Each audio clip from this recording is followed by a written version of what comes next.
Kita siang tadi atau sore tadi mendengar jawaban Menteri Keuangan Purbaya Yudi Sadewa atas kritik atau nasihat, begitulah kalau mau agak lembut ya, dari mantan Kepala Kantor Komunikasi Presiden Hasan Nasbi. Kita tahu bahwa Purbaya punya gaya komunikasi yang ceplas-ceplos, lugas, bahkan sepertinya selengean ya. Anda masih ingat ketika misalnya dia dikasih tahu bahwa cukai itu tarifnya sangat tinggi, dia bilang gila, Fir'aun loh, nah kayak gitu kan ya. Atau ketika dia dilapori, ya, kemudian ada ralat bahwa sejumlah pegawai bea cukai setiap hari nongkrong di Starbucks pakai seragam, buka laptop, seolah-olah rapat ngomongin soal masukin barang, soal dapat mobil dan sebagainya. Dia bilang, kita sungguh-sungguh di atas mereka, kita main-main. Saya akan pecat dia, walaupun memecat PSN susah, saya akan pecat, saya akan bikin susah hidup mereka. Nah, gitu kan. Itu gaya-gaya yang lugas ya.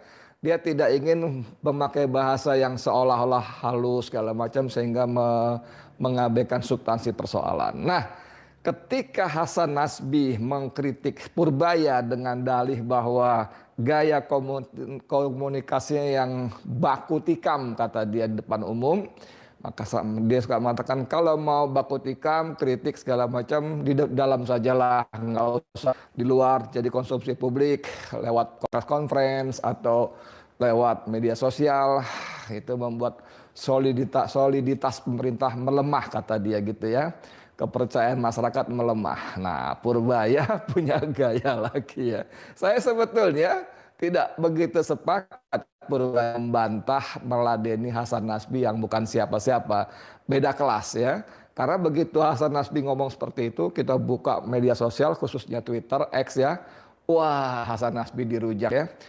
Maka dia bilang kalau mau ngeritik dalam ruang tertutup. Nah, lo yang lakukan dengan akun tukang sayurnya itu apa ya? Bukan cuma mengkritik, dia menghujat dan menistakan Prabowo. Anda masih ingat kan antara lain bagaimana dia meragukan keislaman Prabowo.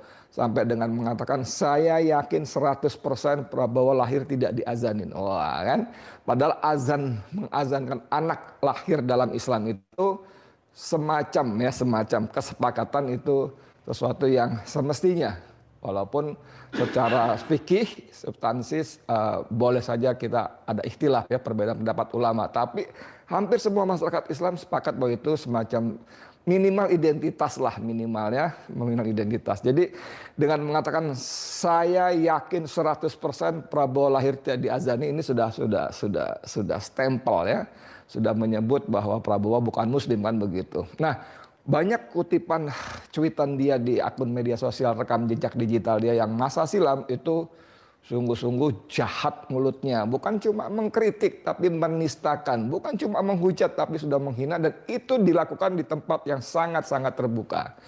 Makanya ketika dia mengkritik Purbaya, jangan lakukan kritik depan umum, silakan kritik di tempat rapat terbatas, segala macam, langsung dia dirujak oleh netizen.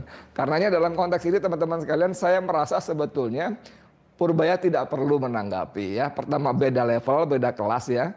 Kalau ditanggapi Hasan Nasbi jadi ikut naik lagi ya. Yang kedua, karena netizen sudah merujak si Hasan Nasbi yang ketika dia menjadi kepala kantor komunikasi kepresidenan pun kalimat-kalimatnya, komunikasinya kan sangat tidak elok. Anda masih ingat ketika kantor majalah Tempo dikirimi kepala babi, tidak ada empati dari dia. Justru dengan mestinya babinya dimasak ya. Itu kan ucapan-ucapan yang juga kemudian mengundang respon tajam dari netizen.